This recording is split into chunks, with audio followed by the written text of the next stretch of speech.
प्रधानमंत्री नरेंद्र मोदी ने राजधानी दिल्ली में किया मेगा रोड शो। सड़क के दोनों ओर एकत्रित भीड़ का अभिवादन किया स्वीकार। दिल्ली पुलिस ने जारी की थी एडवाइजरी। पीएम मोदी के मेगा रोड शो को कांग्रेस ने बौखलाहट दिया करार। राज्यसभा सांसद जयराम रमेश ने किया तंज, कहा यात्रा को लेकर प्रधानमंत्री में है घबराहट। केंद्र सरकार ने सुप्रीम कोर्ट को दी सलाह, कॉलेजियम में उसके प्रतिनिधियों को भी किया जाए शामिल। कानून मंत्री किरण रिजिजू ने सीजीआई को लिखी चिट्ठी।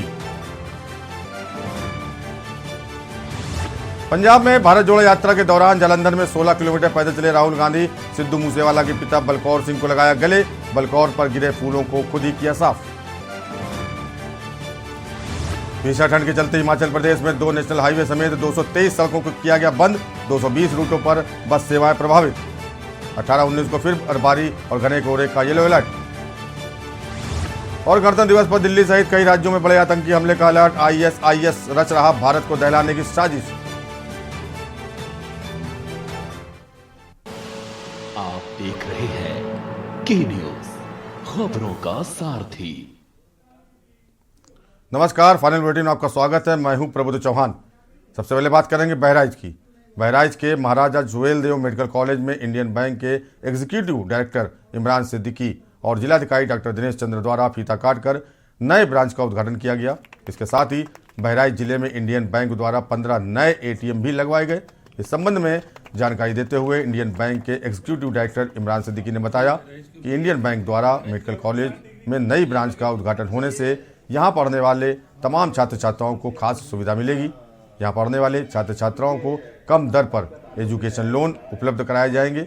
छात्र छात्राएं अपना खाता कॉलेज परिसर में खुलवाकर आसानी से नकदी निकासी कर सकेंगे। उन्होंने कहा कि मेडिकल कॉलेज के बगल में किसान महाविद्यालय है, वहाँ पर भी जल्द ही एक बैंक का उद्घाटन किया जाएगा, जिससे वहाँ पढ़ने वाले 6000 छात्र छात्राओं को सुविधा मिल सके। बहराइच में जो है आज मेडिकल कॉलेज के ब्रांच का उद्घाटन किया है और उड़ीसा में हमारी एक पुरानी ब्रांच है, उसके नए प्रांगण का उद्घाटन किया वहाँ पर जो है। और आज 12 एटीएम्स हम लोगों ने नए दिए हैं जिले में और 4 जो है फाइनेंशियल लिटरेसी सेंटर भी हम लोगों ने खोले हैं, जहाँ पर ग्रामीण लोगों को, जिन लोगों को जो है फाइनेंशियल ट्रांजैक्शंस के बारे में उतना नॉलेज आइडिया नहीं रहता है, उनको वो ज्ञान जो है उपलब्ध कराया जाता है कि वो अपनी फाइनेंशियल डीलिंग कैसे करें। शिक्षा। खबर मध्य प्रदेश से है। मकरोनिया नगर पालिका जहां एक और गरीबों के आशियाने मिटाने में लगी हुई है, तो वहीं देखा जाए तो मकरोनिया नगर पालिका की मेहरबानी इस कदर कायर है कि मकरोनिया वार्ड क्रमांक 2 ज्योति नगर में पार्क की जमीन पर लगातार अवैध कब्जा हो रहा है। देखा जाए तो इस पूरे मामले की जानकारी खुद क्षेत्रीय विधायक नरियावली प्रदीप लारिया को है और उन्होंने यहाँ स्वयं आकर काम रुकवाया था। और जब इनसे ये सवाल पूछा गया तो ढूंढो जवाब देते नजर नहीं आए। कहते नजर आए कि ये मामला मेरे संज्ञान में नहीं है और अगर ऐसा हुआ है तो इस पर कार्रवाई की जाएगी। मामले में अभी मुझे जानकारी अभी प्राप्त हुई है। पूर्व सीओ द्वारा अगर नोटिस जारी किए गए हैं तो मैं उस नोटिस को निकलवाता हूँ और पुनः सूचना पत्र जारी करवा रहा हूँ। इस मामले में हम ऐसा कुछ नहीं कहना चाहेंगे क्या मैटर है, बस पुनः इनको एक सूचना पत्र जारी करने के बाद ही अग्रिम कार्रवाई की जा सके। इस काम रुकवाने के लिए पुलिस प्रोटेक्शन के द्वारा सूचना के माध्यम से उनको काम रुकवाया जाएगा। इसका हम सूचना पत्र जारी कर रहे हैं। मध्य प्रदेश सरकार की मंशा है कि भूमाफियों पर कार्रवाई होना चाहिए और मकरोनिया में भी हो रहा तो उस पर भी होना चाहिए। देखिए, ये विषय मेरे संज्ञान में नहीं है, लेकिन जो भी इस तरह से मकान बना रहे हैं, अवैध मकान बना रहे हैं, उन पर कार्रवाई होना चाहिए, चाहे वो नगर पालिका करे या प्रशासन करे। मध्य प्रदेश के मुख्यमंत्री शिवराज सिंह चौहान 2 दिवसीय थिंक 20 बैठक में शामिल हुए। उन्होंने कहा, हमने अंकुर पोर्टल बनाया है जिस पर लोग अपने या अपने परिजनों के जन्मदिन पर पेड़ लगाते हैं। इस कार्यक्रम का थीम 1 अर्थ 1 फैमिली 1 फ्यूचर है। धरती के लिए पर्यावरण जरूरी है, इसलिए पेड़ लगाएं।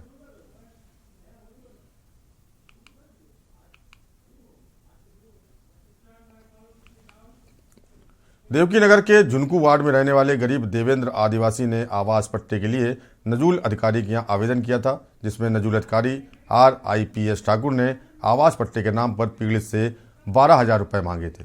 तो पीड़ित ने आवेदन के समय 2,000 रुपये दिए।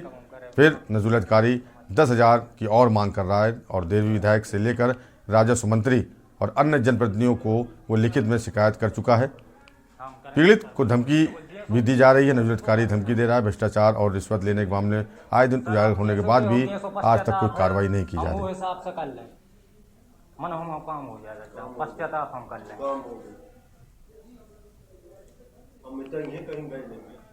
हम से नाराज हो।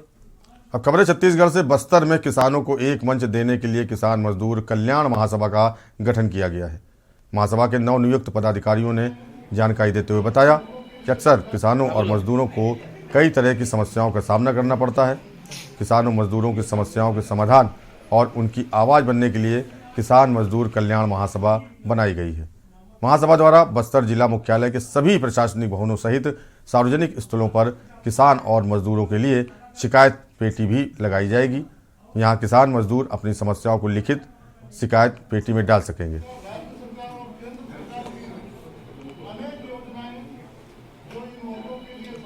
बाबू लोग ये किसान मजदूर कल्याण महासभा का निर्माण करने का उद्देश्य यही है कि किसान और मजदूर वर्ग के हित के लिए, उनके कल्याण के लिए ये संगठन काम करेगी।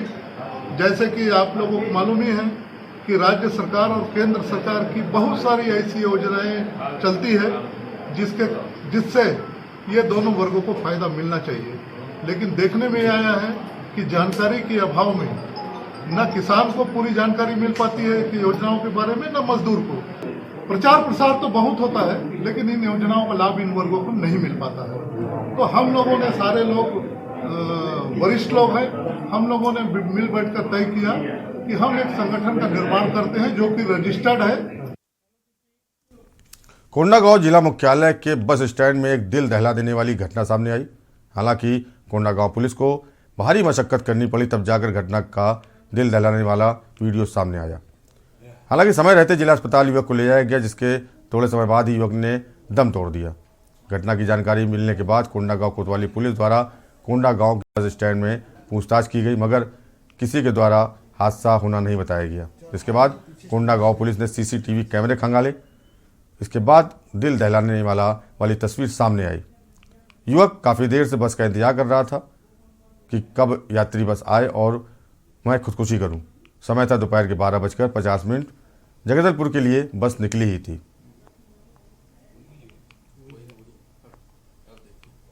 बस स्टैंड में संजय स्वीट्स के पास शर्मा ट्रेवल्स की बस स्टैंड से सवारी भर के बाहर निकल रही थी।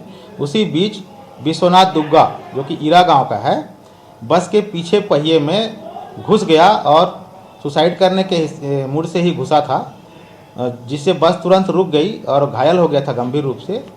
सूचना मिलते ही तत्काल एम्बुलेंस को बुला करके हॉस्पिटलाइज किया गया। जिस समय वो जिंदा था, बाद में सूचना मिला कि वो उसकी फौत हो गई है। मामले में अपराध पंजीबद्ध कर लिया गया है और आगे जांच की जा रही है। बस्तर में ऐसी पंचायत जो अपनी मर्जी से करवाता है शौच, हम बात कर रहे हैं बस्तर जिले के माड़पाल ग्राम पंचायत की, जहां सामुदायिक शौचालय का निर्माण तो शासकीय मदद से योजनाओं को सफल बनाने में किया गया है, मगर अब पंचायत की मनमर्जी के चलते अब उसमें ताला लगा दिया गया है। इसलिए आसपास के रहने वाले व्यक्तियों को भारी दिक्कतों का सामना करना पड़ रहा है।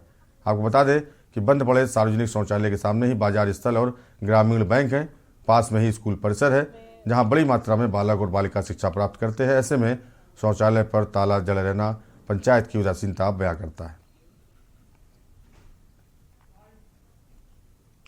भारत सरकार लगातार स्वच्छता को लेकर के काम कर रही है और स्वच्छ भारत जैसा मिशन चला रही है। इसी के तहत प्रत्येक घर में शौचालय और सार्वजनिक स्थलों पर सामुदायिक शौचालय बनाने का काम कर रही है। और लगातार यह देखा जा रहा है कि जिस भी ग्रामीण क्षेत्र में शौचालयों का निर्माण, सामुदायिक शौचालय निर्माण किया जा रहा है, उन पर ताला जड़ा हुआ है। ऐसा एक मामला हमारे सामने आया। इस वक्त हम लोग मौजूद हैं जगदलपुर मुख्यालय से 10 से 12 किलोमीटर की दूरी पे और माड़पाल गांव में से कहा जाता है, और बाजार स्थल में यह सामुदायिक शौचालय बना हुआ है। इसके निर्माण के बाद से ही इसमें ताला जड़ा हुआ है। आखिरकार इसका इस्तेमाल क्यों नहीं किया जा रहा है, यह जानने का विषय बना हुआ है। जबकि इस और देख सकते हैं आप, छत्तीसगढ़ राज्य ग्रामीण बैंक भी है। प्रत्येक दिन जो है यहाँ पर सैकड़ों लोग आते हैं इस ग्रामीण बैंक में। आसपास के ग्रामीण क्षेत्रों से लोग आते हैं और इन्हें जो है अगर शौचालय का इस्तेमाल करना हो तो उसमें ताला जड़ा हुआ है और इन लोगों को समस्या का सामना करना पड़ता है। दीदी, यहाँ पर ये जो सामुदायिक शौचालय ये बंद है, आप लोग आते हो यहाँ पर शौचालय जाने की जरूरत पड़ जाता है तो इसमें ताला बंद हुआ है, क्या बोलेंगे इस पे आप? जी मैं तो गाँव के नहीं हूँ सर। अभी गांव, आप इस गांव के नहीं, अगर आपको वॉशरूम जाना है तो कैसा करोगे आप? ये खुला रहता है जिसमें जा सकते थे ना? हाँ जी जी, तो यह खुला होना चाहिए, नहीं होना चाहिए? खुला होना चाहिए। खुला होना चाहिए ना? हाँ जी, है ना यहाँ तो दिक्कत होता है बाहर जाने के लिए। अगर दिन भर अगर खुला रहता तो हमारे लिए अच्छा होता। फिर शाम को फिर बंद कर सकते हैं वो लोग, दिन भर खोल देते तो हम लोग को आने जाने के लिए ठीक रहता। तो इस प्रकार जो है महिलाओं का कहना है। ये आसपास के गारावण जैसे गांव से यहाँ पर आए हुए हैं। ये माड़पाल गांव है। संबंधित विभाग से बातचीत करने की कोशिश करेंगे और जानने की कोशिश करेंगे कि आखिरकार इन्हें बंद क्यों रखा गया है। नमस्कार, के न्यूज इंडिया के लिए जगदलपुर से दिलीप गुहा की रिपोर्ट। भारतीय जनता पार्टी कार्यकर्ताओं ने विधायक पर तंज कसा था कि विधायक ग्रामीण क्षेत्रों का दौरा नहीं कर रहे। इसका जवाब देते विधायक मोहन मरकाम ने कहा कि भाजपाइयों को कौन सा चश्मा लगेगा मुझे पता नहीं। 4 साल के कार्यकाल में मैंने हर क्षेत्र का 3-3 बार दौरा किया है। 4 करोड़ से अधिक की राशि हर समाज को प्रदान की है। काम प्रगति पर है। 26 जनवरी से हाथ जोड़ो यात्रा जो 2 महीने चलने वाली है, इसके अंतर्गत हम हर दिन 10 किलोमीटर के हिसाब से 3000 से अधिक पद यात्रा करेंगे तो 307 ब्लॉक संगठन को जोड़ेगी। इसका उद्देश्य राहुल गांधी की भारत जोड़ो यात्रा को जन जन तक पहुंचाना है। 20 जनवरी से हम लोग हाथ से हाथ जोड़ो 2 महीने का पदयात्रा हर बूथों में जाएंगे, घर घर जाएंगे, नुक्कड़ सभा के माध्यम से घर तक पहुंचाएंगे, हमारी सरकार की उपलब्धियां बताएंगे और माननीय राहुल गांधी जी का जो संदेश है वो संदेश पहुंचाएंगे। क्योंकि माननीय राहुल गांधी जी में देश में बेरोजगारी, महंगाई, सामाजिक ध्रुवीकरण इन मुद्दों को लेकर के उनका संदेश भी पहुंचाएंगे। स्टिकर घर घर चिपकाएंगे और हमारी छत्तीसगढ़ में सरकार है, सरकार की उपलब्धियों को भी जन जन तक पहुंचाएंगे। यह बृहद कार्यक्रम है। हर दिन हम लोग 10 किलोमीटर पद यात्रा चलेंगे। 307 जो ब्लॉक है, हमारे संगठन ब्लॉक है, उसमें 3000 से अधिक हर दिन हम लोग पद यात्रा करेंगे। तो ये 2 महीने का बृहद कार्यक्रम है। इसी बहाने लोगों के बीच में जाएंगे, लोगों की बात सुनेंगे और हमारी सरकार की उपलब्धियों और केंद्र की सरकार की नाकामियों को बताएंगे। बहुत बीच में आप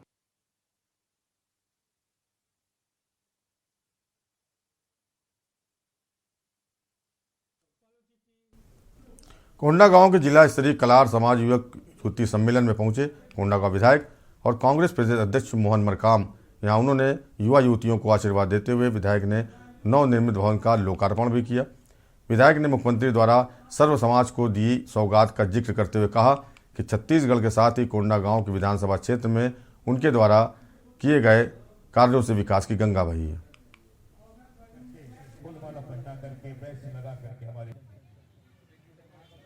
आज कलार समाज का जिला मुख्यालय का सामाजिक भवन का आज हमने लोकार्पण किया है और आज कलार समाज का परिचय सम्मेलन भी है और हम लोग विभिन्न पंचायतों में हम लोग अभी भूमि पूजन करके आ रहे हैं। तो लगातार छत्तीसगढ़ में और कोंडागांव विधानसभा में हम लोग विकास की गंगा लगातार हम लोग बहा रहे हैं।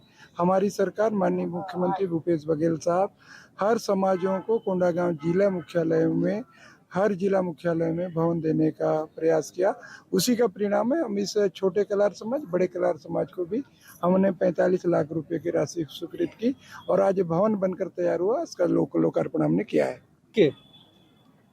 कोंडागांव जिले के पूरे समाज बंधु इस कलार समाज के भवन उद्घाटन में एवं हमारे कलार समाज के युवा युवती के सम्मेलन आज हो रहा है, जिसमें हम कलार समाज को नवीन भवन 20 लाख रुपया माननीय मुख्यमंत्री के द्वारा दिया गया है। हम सब कलार समाज उस कांग्रेस पार्टी के मंत्री को, मुख्यमंत्री को धन्यवाद ज्ञापित करते हैं। साथ में हम कलार समाज को हमेशा से जब भी मांग करते आ रहे हैं, उनको माननीय मुख्यमंत्री माननीय मोहन मरकाम जी के द्वारा हम लोगों को भवन प्राप्त हुआ है। के कोतवाली थाना क्षेत्र के ग्राम धुरगुड़ा में जन दर्शन कार्यक्रम आयोजित किया गया, जिसमें पुलिस अधीक्षक जितेंद्र सिंह मीणा के द्वारा स्वयं जनता के मध्य बैठकर पुलिसिंग के संबंध में विस्तृत चर्चा की गई और साइबर अपराध, महिला सुरक्षा हेतु अभिव्यक्ति ऐप, सीसीटीवी कैमरा, परिवार में नैतिक संतुलन एवं शिक्षा की अनिवार्यता आदि बिंदुओं पर चर्चा की।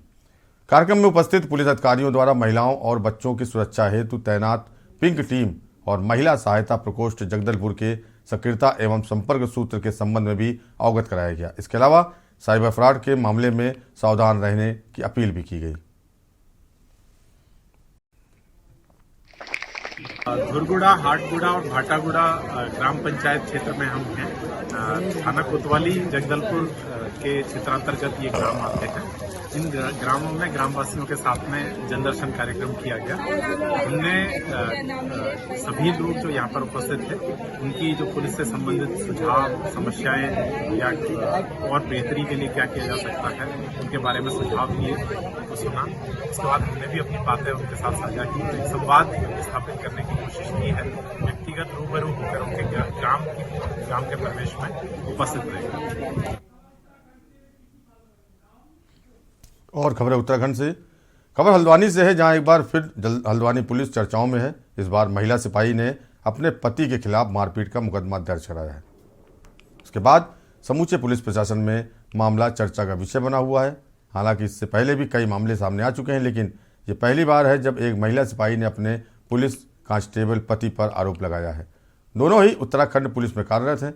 जानकारी के अनुसार हल्द्वानी कोतवाली में तैनात महिला सिपाही ने अपने पुलिस कांस्टेबल पति के खिलाफ काठ गोदाम थाने में मुकदमा दर्ज कराया है। महिला का आरोप है कि वर्ष 2010 में उसकी शादी बनभूलपुरा थाने में तैनात सुरेंद्र सिंह के साथ हुई थी। शादी के बाद से लगातार वह उसके साथ मारपीट करता है। इसमें संशोधन कर दूं, काठगोदाम थाने में मुकदमा कायम हुआ है और इनका सरकारी आवास काठगोदाम थाना क्षेत्र में ही है। तो महिला कांस्टेबल जो कि हल्द्वानी कोतवाली में तैनात है, उसका आरोप है कि उसका हस्बैंड सुरेंद्र जो कि बनभूलपुरा थाने में है और 1 तारीख से लगातार उसकी मां और वो उसके साथ मारपीट कर रहे हैं, उसका शोषण कर रहे हैं। इस संबंध में हल्द्वानी काठगोदाम थाने में मुकदमा पंजीकृत है। विवेचना की जाएगी, जो तथ्य होंगे उसमें कार्रवाई की जाएगी। खबर काशीपुर से है, जहां शाहरुख खान की आगामी फिल्म पठान 25 जनवरी को रिलीज होने जा रही है। वहीं फिल्म पठान के गाने बेशरम रंग को लेकर विवाद में उलझा, जिस पर भाजपा नेता और हिंदूवादी संगठनों ने फिल्म का जमकर विरोध किया। फिल्म को लेकर उठे विवादों के बीच फिल्म पठान सेंसर बोर्ड ने फिल्म में बदलाव करने का फैसला लिया था। नियमों के तहत फिल्म में बदलाव भी किया गया और इसके बाद फिल्म रिलीज करने की परमिशन दी गई। जनपद ऊधम सिंह नगर के काशीपुर में भाजपा के 2 दिग्गज नेताओं में अलग अलग राय देखी जा रही है। यहाँ आम आदमी पार्टी का दामन छोड़ हाल ही में भाजपा का दामन थामने वाले दीपक बाली फिल्म का विरोध करते दिखाई दे रहे हैं।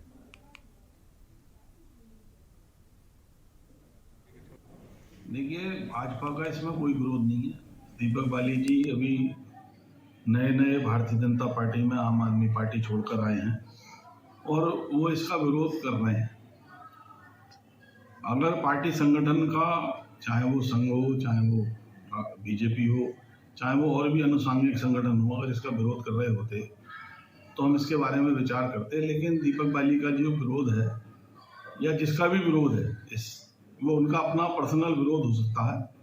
और मैं बचपन से भारतीय जनता पार्टी का और संघ का कार्यकर्ता हूँ। उनके दिशा निर्देशों को, उनके जो भी आदेश होते हैं, उनका अक्षरशः पालन करता हूँ। उत्तराखंड में अभी तक लगातार UKCCC मामला, लोक सेवा विभाग में पटवारी पेपरलीक घोटाले के साथ साथ कई अन्य विभागों में भर्ती और परीक्षाओं को लेकर धामी सरकार लगातार एक्शन मोड में है। सीएम धामी ने भर्ती परीक्षाओं में नकल करने व सम्मिलित अभ्यर्थियों के लिए 10 साल तक किसी भी भर्ती परीक्षा में न बैठने को लेकर सख्त नकल विरोधी कानून का प्रावधान बनाने को लेकर तेज गति से अध्ययन की और चर्चा की जा रही है। सरकार का सबसे सख्त नकल विरोधी कानून बनने जा रहा है, जिसको लेकर कैबिनेट में विचार किया गया है। इस कानून में भर्ती और भर्ती परीक्षाओं में सम्मिलित अपराधियों को उम्र कैद के साथ उनकी संपत्ति भी जब्त किए जाने का प्रावधान है। जो अभ्यर्थी नकल में सम्मिलित मिला तो उसे 10 साल तक किसी भी परीक्षा में बैठने से अयोग्य करार कर दिया जाएगा। लगातार धामी सरकार सिस्टम में सुधार करने का प्रयास कर रही है, साथ ही परीक्षाओं की धांधली में भी शामिल लोगों को कानून की गिरफ्त में लेकर सख्त कार्रवाई करने के मूड में आ गई है, जिसको लेकर लगातार प्रयास किया जा रहा है।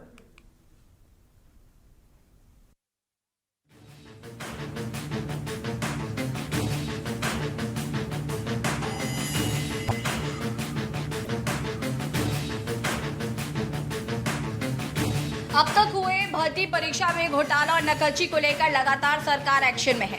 वहीं धामी ने यह साफ कर दिया है कि प्रदेश के युवाओं के भविष्य के साथ कोई खिलवाड़ नहीं होगा। उन्होंने नकल विरोधी कानून को लेकर हाल ही में हुई कैबिनेट बैठक में कई फैसलों को लेकर चिंतन मंथन भी किया। जल्दी सरकार बड़ा डिसीजन लेगी और क्या इसमें महत्वपूर्ण प्रदेश के युवाओं के लिए हो सकता है, सभी पहलुओं को लेकर आगे अपना निर्णायक निर्णय लागू कर सकती है।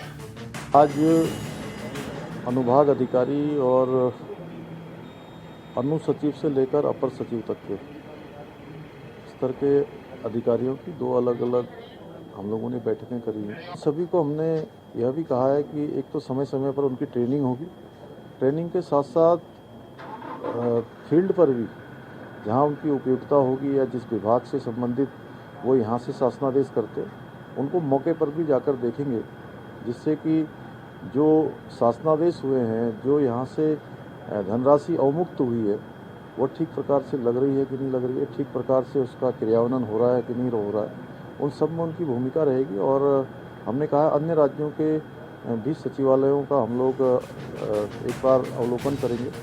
उत्तराखंड के मुख्य सचिव सुखबीर सिंह संधू ने लगातार भर्ती घोटालों में हो रहे खुलासों पर सरकार का स्टैंड साफ कर दिया है। वहीं मुख्य सचिव का कहना है कि देश का सबसे सख्त कानून बनाने का निर्णय धामी सरकार ने लिया, जिसमें जो भी इस तरीके के अपराधों में शामिल होगा उसको उम्र कैद की सजा और साथ ही उसकी संपत्ति को जब्त करने का काम सरकार करेगी। अगले 2 सप्ताह में इस कानून को लाने का निर्णय सरकार द्वारा लिया गया है। काफी और महत्वपूर्ण बिंदुओं को लेकर भी इस कानून को प्रदेश में लागू किया जाएगा। यहाँ भर्तियों में जो शिकायतें मिली हैं और जैसे कुछ लोग पकड़े हैं, उसके लिए एक देश का सबसे सख्त कानून बनाने का निर्णय लिया गया है, जो अगली कैबिनेट में एक्ट आएगा, जिसमें दोषी को उम्र कैद तक की सजा और जो भी इस धंधे में कोई अपनी प्रॉपर्टी अर्न करेगा उसको सरकार जब्त करेगी। इस दिशा में कानून बना के अगले 2 सप्ताह में कैबिनेट में लाने का निर्णय लिया गया। ये जोशी मठ के बारे काफ़ी बिंदुओं पे निर्णय हुए हैं। मैं रणजीत सिन्हा जी जो सचिव आपदा हैं उनसे अनुरोध करूंगा कि वो विस्तृत में इसकी जानकारी दें। वहीं विपक्षी दल कांग्रेस ने धामी सरकार के नकल विरोधी कानून को लेकर कई सवाल खड़े किए। अभी तक हुई यूके और परीक्षाओं में भर्ती घोटाले को लेकर सरकार फेल दिखी है। अगर सरकार नकल विरोधी कानून ला रही है तो वो सख्ती से कानून लाए ताकि प्रदेश के युवाओं का भविष्य अंधकार में न जाए। देखिए, उत्तराखंड में चाहे राज्य अधीनस्थ सेवा चयन आयोग हो, चाहे यूके हो, सभी जगह बेरोजगारों की नौकरियां बेची जा रही हैं। लगातार नकल पर नकल हो रही है, पेपर लीक हो रहे हैं और प्रशासन जो है हताश और निराश नजर आ रहा है। पेपर लीक नहीं रोक पा रही है सरकार, शासन और प्रशासन हाथ पर हाथ धरे बैठा है। आखिर क्या कारण है कि जो है पुलिस का या प्रशासन का खौफ नहीं है नकल माफियाओं में। अब देखते हैं कि वो कानून कब तक आएगा और अपराधी उससे कितना डरेंगे। कानून तो पहले से उपलब्ध है, क्या अपराधियों के लिए कानून नहीं है? तमाम प्रकार के कानून है, लेकिन उसका पालन नहीं हो रहा है और आगे भी उस कानून का कितना पालन होगा, किस तरीके से पालन होगा, ये देखने वाली बात है। लगातार प्रदेश में भर्ती परीक्षा में हो रहे घोटालों का पर्दाफाश धामी सरकार के कार्यकाल में हो रहा है, जिसको लेकर धामी जल्द ही कैबिनेट में नकल विरोधी कानून को लेकर सबकी सहमति से अगले 2 सप्ताह बाद आगे बढ़ने वाली है। तो वहीं काफी लंबे समय से विपक्षी दलों का भी सरकार को यही सुझाव था कि सख्त नकल विरोधी कानून प्रदेश के अंदर लागू किए जाएं। हालांकि पिछले कुछ दिनों में विभागों की बैठक में भारी भरकम जुर्माने और उम्र कैद की सजा को लेकर कई सवाल भी उठे। वहीं कार्मिक विभाग कई राज्यों के कानून का अध्ययन कर रहा है। विधि विभाग से भी ड्राफ्ट का परामर्श लिया जा रहा है। अब बहरहाल ये देखने वाली बात होगी कि धामी का नकल विरोधी कानून आगे भविष्य में कितना कारगर साबित होगा और क्या इसको लेकर विपक्षी दल भी अपनी पूरी सहमति सरकार को दे पाएंगे, क्योंकि अभी तक तो परीक्षाओं और भर्तियों को लेकर प्रदेश के युवाओं के साथ बड़ी ज्यादती हो चुकी है। देहरादून से राजेश वर्मा की रिपोर्ट। खबर यूपी से बरेली के बदायूं रोड स्थित सोनियापुरम कॉलोनी के निवासियों का कहना है कि बिना किसी नोटिस और किसी प्रकार के आदेश न होने के बावजूद नगर निगम के जेई वीर प्रताप पटेल व अतिक्रमण अधिकारी जयपाल पटेल के द्वारा कार्रवाई की गई। कॉलोनी के निवासियों का कहना है कि यहाँ पर किसी प्रकार के वाहनों का कोई आवागमन नहीं है। ये गेट बंद कॉलोनी है। कॉलोनी के निवासी विनोद मिश्रा की फर्जी कंप्लेंट व नगर निगम के अधिकारियों की मिलीभगत करके सभी घरों के आगे बुलडोजर चलवाकर उनके घरों के आगे रैंप को बड़े बड़े हथौड़े से तोड़ा गया है। लाख मना करने के बावजूद लोग नहीं माने और ना ही कोई आदेश दिखा पाए। कॉलोनी के निवासी बहुत ज़्यादा भयभीत हैं कि उनके परिवारजनों के साथ कोई अनहोनी न हो जाए। सभी ने जिला प्रशासन और पुलिस अधिकारियों से न्याय की गुहार लगाई है। इस वक्त हम मौजूद है बरेली के बदायूं रोड पर, जहां बैंक्वेट हॉलों का कहर जो है वो बनकर पब्लिक के ऊपर टूटता है। किसी तरह से कहा जाए कि रसूखदारों और पैसे वालों के आगे नगर निगम जो है वो मस्तक हो चुका है और किसी प्रकार का नगर निगम का उनके ऊपर जोर नहीं चलता है। गरीबों के घर के आगे स्लैब तोड़ दिए जाते हैं, उनके घर गिरा दिए जाते हैं, मगर रसूखदारों और पैसे वालों के बाल भी बाका नहीं होता है। मैं अपने कैमरा पर्सन से कहूँगा कि वो दिखाएं कि किस तरह से सरकारी नाले पर अवैध कब्जा किया हुआ है, जहां पर किसी भी प्रकार की कोई भी पार्किंग की सुविधा बैंक्वेट हॉल के सामने नहीं है। फिर भी ये तमाम लोगों की मिली भगत से जो है वो ये बैंक्वेट हॉल अपने चलते रहते हैं। उन्होंने अपना अवैध कब्जा भी किया हुआ है, रास्तों पर अपने बड़े बड़े जनरेटर भी उन्होंने रखे हुए हैं, लेकिन नगर निगम किसी प्रकार की कोई भी कार्रवाई नहीं करता है। बरेली के बदायूं रोड के सोनियापुरम कॉलोनी में, जहां पर नगर निगम का पैसे वालों और रसूखदारों पर जोर न चलकर एक आम आदमी, एक आम जीवन जीने वाले आम आदमी के घरों पर जो सितम नगर निगम के बुलडोजर ने किया है वो गौर काबिल तारीफ है। आइए बात करते हैं उन लोगों से जिन लोगों को परेशानियां हुई है, जिनको बिना नोटिस के जो है वो उन्होंने उनके घरों के आगे के रैंप तोड़ दिए हैं, घरों से निकलने के रास्ते बिल्कुल बंद हो चुके हैं। हमारे साथ कुछ लोग मौजूद हैं कॉलोनी के, आइए उनसे बात करते हैं। जी, क्या नाम है आपका? सर, मेरा नाम प्रीति द्विवेदी है। प्रीति जी, ये बताइए कि क्या घटना हुई है यहाँ पर कल? सर, परसों ये घटना हुई है कि यहाँ पर आकर के नगर निगम की जेसीबी ने हमारे ये मकान के रैंप तोड़े हैं। पिछले 25 सालों से हम यहाँ पर रह रहे हैं, किसी को कोई प्रॉब्लम नहीं थी। उसके बाद नगर निगम में यहाँ समरसेबल की बोरिंग कराई गई रोड पे, तो जिसका हम लोगों ने विरोध किया, लेकिन कंप्लेंट हमने नहीं की। जिसने कंप्लेंट की हमारे फर्जी साइन बना के, उस पर कोई कार्रवाई नहीं की गई, बल्कि हमारे रैंप तोड़ दिए गए, हम लोगों को परेशान किया गया। सर, ये बताइए कि हम कैसे अपने घरों से बाहर निकलेंगे, कैसे जाएंगे? हमारे बच्चे इतने परेशान हैं, हमारे घर में बुजुर्ग माँ है, क्या किया जाएगा? हमारे साथ कुछ लोग और भी हैं, ये उनसे बात करते हैं। जी, क्या नाम है आपका? मेरा नाम पारस द्विवेदी है। द्विवेदी जी, किस तरह की ये प्रॉब्लम क्रिएट हुई है, किसके द्वारा हुई है? ये प्रॉब्लम ये है कि हम लोगों ने ये हमारे पड़ोस में कोई विनोद मिश्रा जी रहते हैं, इन्होंने रोड पे समरसेबल की बोरिंग करी थी और उस पर करीब 2 फीट ऊंचा उन्होंने रैंप बना लिया था, जिसको हमने रोड लेवल में करने का अनुरोध किया था। केवल एक रिक्वेस्ट करी थी, कोई कंप्लेंट नहीं करी थी। तो किसी थर्ड पर्सन ने फोर्स साइन बना के हम लोगों के नाम से, हम सभी के फोर्स साइन बनाकर कंप्लेंट डाल दी। इसके क्रॉस में उन्होंने कंप्लेंट डाली और उसी कंप्लेंट के एवज में ये हम लोगों के घर के आगे जो रैंप बने हुए थे ये सब तोड़ दिए गए। ये जो कार्रवाई हुई है ये केवल हमारी कॉलोनी पे हुई है, जो कि एक बंद कॉलोनी है और इस पे किसी का कोई आवागमन नहीं है, बंद कॉलोनी है बिल्कुल। किस अधिकारी ने ये कार्रवाई कराई है? जई, नगर निगम के जई हैं, वो आए थे उस दिन और वो आए थे, उनके थ्रू ये कार्रवाई कराई गई है। उनके पास कोई इस तरह का आदेश था कि आपके रैंप तोड़े जाएंगे तत्काल? नहीं, उन्होंने ऐसा हमें कोई आदेश नहीं दिखाया। बुलडोजर लाए और उन्होंने अपनी कार्रवाई शुरू कर दी।